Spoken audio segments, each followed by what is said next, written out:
Hello दोस्तों, हमारी series कक्षा 10 अध्याय 5 समांतर श्रेणी के वस्तुनिष्ठ क्वेश्चन की चल रही है, जिसमें हम अभी तक अध्याय 4 तक के वस्तुनिष्ठ क्वेश्चन हल कर चुके हैं।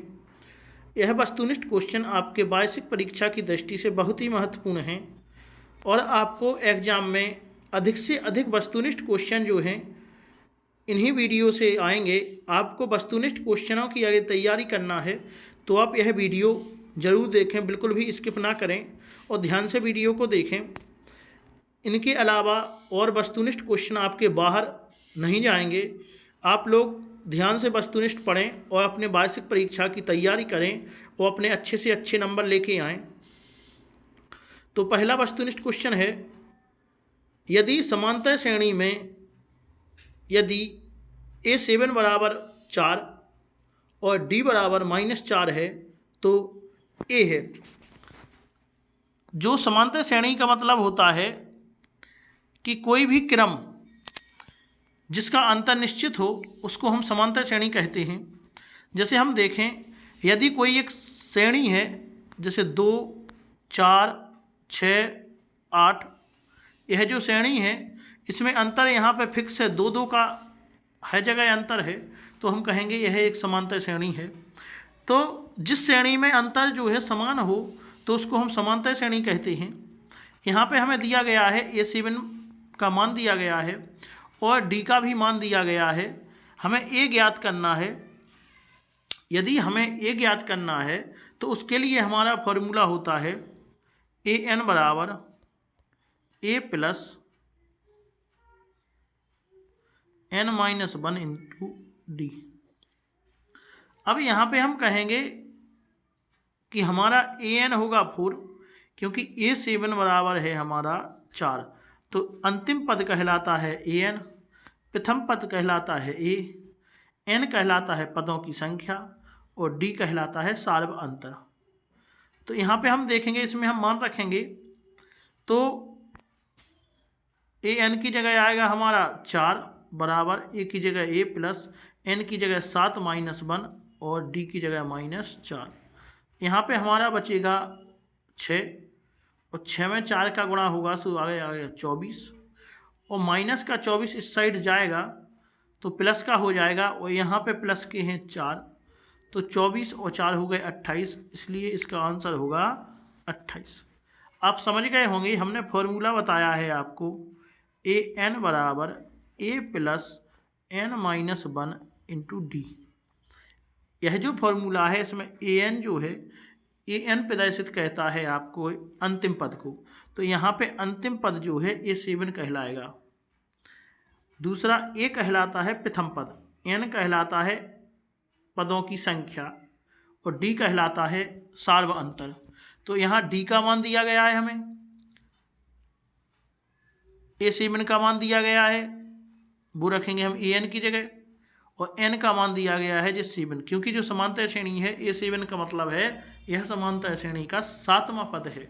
7वां पद का मान है 4। तो इससे हम हल कर लेंगे तो आपका ये वाला क्वेश्चन हल हो जाएगा। अगला क्वेश्चन देखते हैं। अगला क्वेश्चन है 3, 6, 9 ... का कौन सा पद 27 है। तो इसका अगले वाला हमें पद बताना है कि कौन सा पद 27 होगा। तो इसके लिए भी हम देखेंगे, हमारा फॉर्मूला है AN बराबर A plus n-1 into D।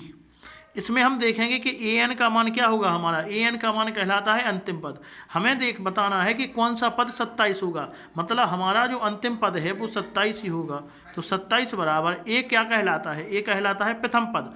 तो प्रथम पद हमारा 3 है, तो 3 प्लस N का मान क्या है n-1 और D का मान क्या है, D यहाँ पे आप देख सकते हैं अंतर दोनों जगह कितने कितने का है, 3-3 का अंतर है, तो D का मान होगा 3।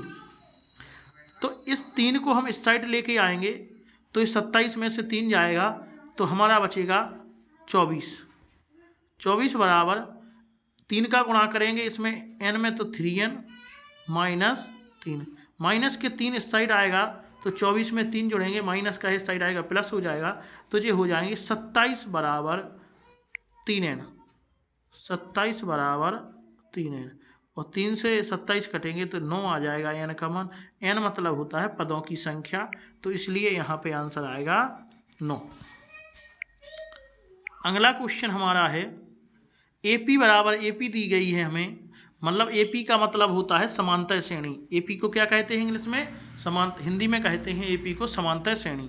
तो हमें समांतर श्रेणी दी गई है एक 12, 7, 25 -3 ... का सार्व अंतर बताइए। तो आपको सार्व अंतर का पता होता है कि पीछे वाले पद में से आगे वाला पद यदि हम घटाएंगे तो हमें सार्व अंतर मिल जाएगा। हम देखेंगे घटा के 7 में से हम यदि 12 को घटाएंगे तो -5 आएगा, 2 में से 7 को घटाएंगे तो भी -5 आएगा, -3 में से 2 को घटाएंगे तो भी -5 आएगा। इसलिए हमारा जो सार्व अंतर होगा वो -5 होगा। इसी प्रकार से आगे एक AP और दी गई है -3, 1/2, 2 ... का 11वां पद क्या होगा? तो हमारे लिए जो फॉर्मूला है AN बराबर A + n - 1 × D, इससे हम 11वां पद निकाल सकते हैं। तो इसका आंसर होगा 22। आप निकालेंगे तो 22 आएगा। अगला क्वेश्चन हमारा है 5वां क्वेश्चन, श्रेणी 9, 5, 1, -3 ... का 10वां पद क्या है? तो इसका 10वां पद होगा 27। आप निकालेंगे तो आपका आंसर आएगा 27।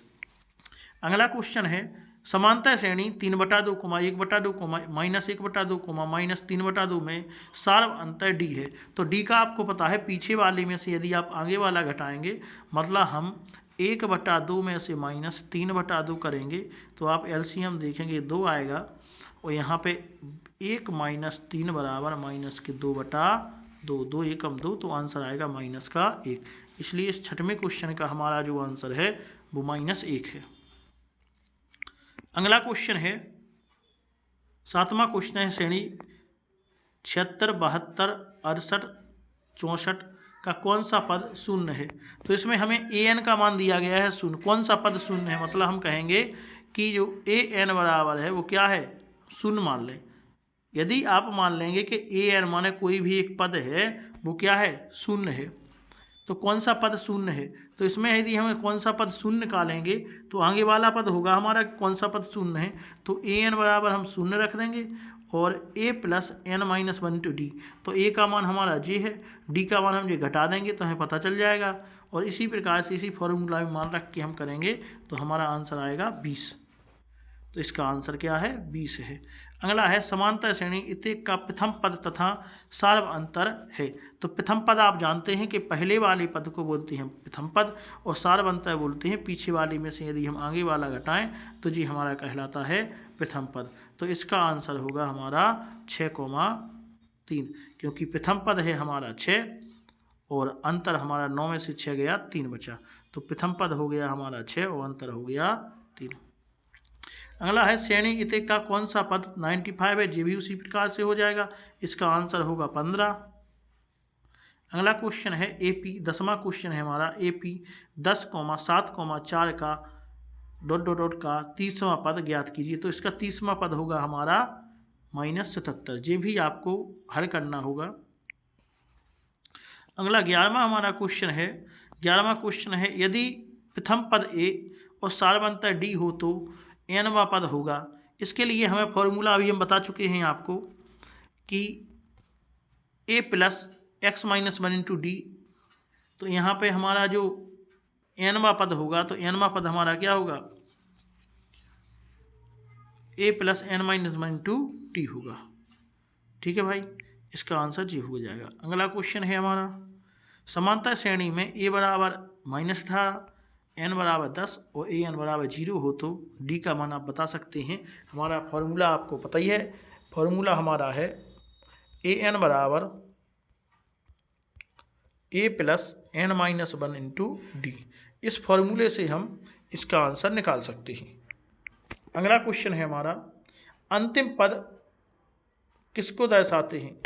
तो अंतिम पद से हम दर्शाते हैं L को भी हम कहते हैं अंतिम पद, और AN बराबर और L इन दोनों को हम अंतिम पद से दर्शाते हैं।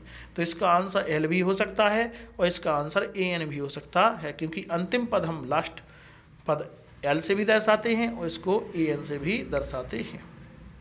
अगला है 9 और 7 का समांतर माध्य होता है, तो इसका आंसर होगा 8, क्योंकि इन दोनों के बीच का जो मान है वो कितना होगा, 8 ही होगा। 14वें क्वेश्चन का हमारा आंसर जो होगा वो होगा 8। अगला क्वेश्चन हमारा है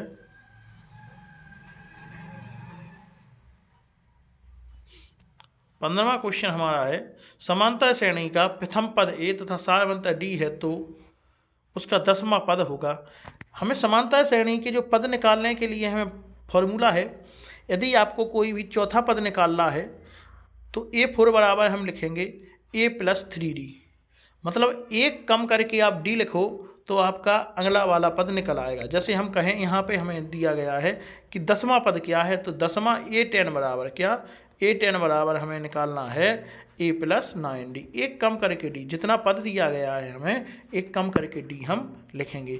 तो इसको हम जैसे हम कहें कि 5वां पद निकालिए, तो 5वां पद मतलब A5 कहेंगे, उसको क्या कहेंगे, A5 बराबर कौन सा पद 5वां निकालना है, तो यहाँ पे हम कहेंगे A+4D, क्योंकि 5वें पद को हम एक कम करके D, हम क्या कह रहे हैं आपसे, हम आपको बताना चाह रहे हैं कि यदि आपको कोई पद निकालना है, आपको मान दिया गया है, तो जौन सा भी पद आपको निकालना है उसमें से एक कम करके D लिखेंगे तो A प्लस एक कम करके D आपका उतना पद निकल आएगा। जैसे हमारा 5वां पद है तो हमने कहा A+4D, इसी प्रकार से ये क्या है 10वां पद निकालना था तो A+9D, कितने D, 9D, तो हमारा जी आंसर हो गया है। अगला 16वां क्वेश्चन है हमारा व्यापक समांतर श्रेणी होती है, तो व्यापक समांतर श्रेणी जो है वो इसी रूप की होती है। जैसे हम कहें पहला पद है A, दूसरा पद होगा हमारा क्या A+D, तीसरा पद हम क्या कहेंगे A+2D, क्योंकि एक कम करके D कहना है हमें, वैसे ये हैं सभी। और अगला पद क्या होगा हमारा, तीसरा पद क्या, चौथा पद क्या होगा A+3D, क्योंकि एक कम करके D होगा ना यहाँ पे। तो इसी प्रकार से हमारी क्या हो गया A+D, A+2D, A+3D, A+4D, A+5D, तो हमारी जो समांतर श्रेणी है जो निकलती जाएगी। तो हम कहेंगे व्यापक समांतर श्रेणी होती है, वो क्या होती है आपको लाइन से पता है, आप जानते हैं। अगला 17वां क्वेश्चन है यदि किसी समांतर श्रेणी का nवां पद हमें दिया गया है एक हो, तब श्रेणी का प्रथम पद क्या होगा। यदि हमें कोई भी n का मान दिया गया है, ये कौन सा मान है, n का मान दिया गया है, तो हम प्रथम पद इसका निकाल लेंगे, इसका आंसर होगा कितना, 5, तो इसका आंसर हमारा 5 होगा, इसका प्रथम पद क्या है 5 होगा। अगला क्वेश्चन 18वां हमारा क्वेश्चन है ये है समांतर श्रेणी का, जो समांतर श्रेणी है इस समांतर श्रेणी का अंत से nवां पद क्या होगा। तो अंत से यदि आपको nवां पद निकालना है तो उसके लिए आपका फॉर्मूला है, आप कहाँ से निकालना है, अंत लास्ट से आपको nवां पद निकालना है, तो Tn बराबर आपका होता L माइनस कुछ n-1/2D, तो क्या होता Tn बराबर L माइनस n-1/2D। तो किसके लिए है, ये है समांतर श्रेणी का अंतिम पद से nवां पद ज्ञात करने के लिए, किससे, अंतिम पद से nवां पद ज्ञात करने के लिए आपको फॉर्मूला है, आप याद रखें। अगला 19वां क्वेश्चन हमारा है समांतर श्रेणी का व्यापक पद या nवां पद लिखिए। तो व्यापक पद या आपका nवां पद निकालने के लिए आपको फॉर्मूला हम बता भी चुके पहले भी, यही वाला फॉर्मूला है कि an बराबर A+n-1/2D, यह हमारा व्यापक पद भी निकल सकता है इससे और जी आंसर भी आ सकते हैं, ठीक है भाई। तो इसका हो गया an बराबर A+n-1/2D, याद रखना है ये फॉर्मूला। अगला 20वां हमारा क्वेश्चन है समांतर श्रेणी के n पदों का योग होता है। तो n पदों के योग के लिए Sn का मतलब होता है कि समांतर श्रेणी के n पदों का योग, तो Sn मतलब योग बराबर होगा n/2 कोष्टक 2a + n-1/2d। तो समांतर श्रेणी में योग निकालने के लिए आपके लिए ये फॉर्मूला होता है। तो कौन सा ध्यान रखना है आपको, Sn बराबर n/2 कोष्टक 2a + n-1/2d। तो इससे हमारा जो समांतर श्रेणी का योग ज्ञात करने का है तो ये योग ज्ञात यहाँ से हो जाएगा। अगला हमारा क्वेश्चन होगा समांतर श्रेणी का अंत से nवां पद क्या है। तो यदि अंत से समांतर श्रेणी का अंत से nवां पद निकालना है तो हमें पता है कि an बराबर भी कह सकते हैं हम उसको, Tn बराबर भी कह सकते हैं, an बराबर L + n-1/2 -d। तो इसमें हमें देखना है कि समांतर श्रेणी का अंत से nवां पद लिखिए, कौन से, अंत से nवां पद क्या होगा हमारा, an बराबर L + n-1/2d होगा।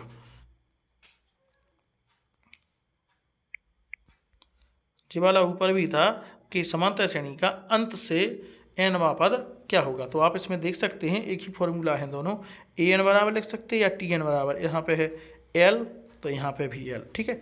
यहाँ जो हमारा ये माइनस, यहाँ पे प्लस की डी है, यहाँ पे माइनस की, इसका गुणा अंदर होगा तो ये माइनस की यहाँ पे हो जाएगी। तो फॉर्मूला या आप ये याद कर लो या नीचे वाला, दोनों याद कर लो आप लोग, ठीक है। एक ही फॉर्मूले हैं दोनों। तो इसका है समांतर श्रेणी का अंत से nवां पद क्या होता है, an बराबर l plus n-1 into D होता है। अगला 22वां क्वेश्चन हमारा है कि समांतर श्रेणी 8, 10, 12 बराबर 126 के अंतिम पद से 10वां पद ज्ञात कीजिए। तो आप ज्ञात कह सकते हैं, आपका फॉर्मूला अभी अब हम पहले पढ़ चुके हैं। तो इसका आंसर कितना आएगा, इसका आंसर आएगा 108।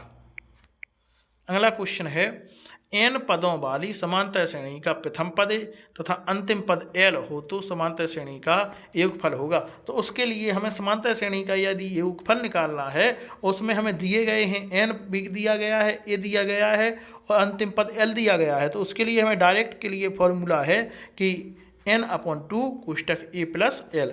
इससे हम समांतर श्रेणी का योग ज्ञात कर सकते हैं जब हमें अंतिम पद a और n दिए गए हों। तो अगला क्वेश्चन हमारा 24वां क्वेश्चन है कि 4, 0, -4 का अगला पद क्या होगा। तो हम जानेंगे कि इसका अंतिम देखेंगे कौन सा पद है, 1, 2, 3, 4, चौथा पद निकालना है हमें। कौन सा पद, चौथा पद। यदि चौथा पद निकालना है तो क्या लिखेंगे हमको, a प्लस 3d। क्या लिखेंगे, a प्लस 3d। a का मान यहाँ पे 4 होगा प्लस 3, और d का मान क्या है, d हम पीछे वाले में से आगे वाला घटा लेंगे। तो पीछे वाले में से यदि हम आगे वाला घटाएंगे तो हमारा आंसर क्या आएगा, आप घटा सकते हैं कि 0 में से 4 गया तो 0 - 4 बराबर कितना होगा हमारा, 0 - 4 बराबर -4। तो हमारा जो डी का मान होगा वो आएगा -4। तो यहाँ पे हम कह सकते हैं कि 4 × 3 × -4, तो 4 4 थी 12 हो गया जी, तो माइनस का 12 और यहाँ पे 4 हो जाए। हम कह सकते हैं कि इसी प्रकार से हम कर सकते हैं इसको कि d कितना हो गया, d हो गया हमारा -4। तो हमारा फॉर्मूला क्या होता है, a प्लस 3d, क्योंकि हमें चौथा पद ज्ञात करना है ना। आप देख सकते हैं यहाँ पे 1, 2, 3 चौथा पद बताना है, अगला पद बताना है ना। तो चौथा पद होगा तो उसके लिए एक कम करके d लिखते, तो a प्लस 3d लिखेंगे इसको, a प्लस 3d लिखेंगे इसको, a plus 3d, a plus 3d, ठीक है। अब आप बताएंगे a क्या कहलाता है, a प्रथम पद कहलाएगा। तो a का मान है प्रथम पद, तो मतलब 4 प्लस 3 गुणा d का मान है -4। तो हम करेंगे 4 माइनस 4 थी 12, क्योंकि माइनस का प्लस में गुणा होगा तो माइनस हो जाएगा 12। अब 12 में से 4 जाएगा, कितना बचेगा, -8 बचेगा। तो इसका आंसर होगा -8। अगला क्वेश्चन, लास्ट क्वेश्चन 25वां क्वेश्चन है, यदि किसी श्रेणी के पदों की संख्या सीमित ना हो तो उसे क्या कहते हैं, अपरिमित श्रेणी। पदों की संख्या यहाँ पे सीमित नहीं है तो उसको हम क्या कहेंगे, अपरिमित श्रेणी। तो हमने आपको अध्याय 5 के जो महत्वपूर्ण वस्तुनिष्ठ थे वे अभी करवा दिए हैं, और आगे भी इसी प्रकार से हम आपके लिए महत्वपूर्ण वस्तुनिष्ठ के सीरीज लेके आए हैं। तो आपके लिए जो श्रेणी सीरीज चल रही है वो आज 5 अध्याय ख़त्म हो गया है। आगे हम अगला अध्याय स्टार्ट करेंगे, और आपको ये सीरीज जो है बहुत ही ध्यान से पढ़नी है, जिससे कि आपकी वार्षिक परीक्षा की तैयारी बहुत ही अच्छी हो सके और आप अच्छे से अच्छे नंबर ला सकें। हमारा कहना है कि आप इस वीडियो को ध्यान से देखें, जिससे आपकी वार्षिक परीक्षा की तैयारी अच्छी होगी। धन्यवाद बच्चों।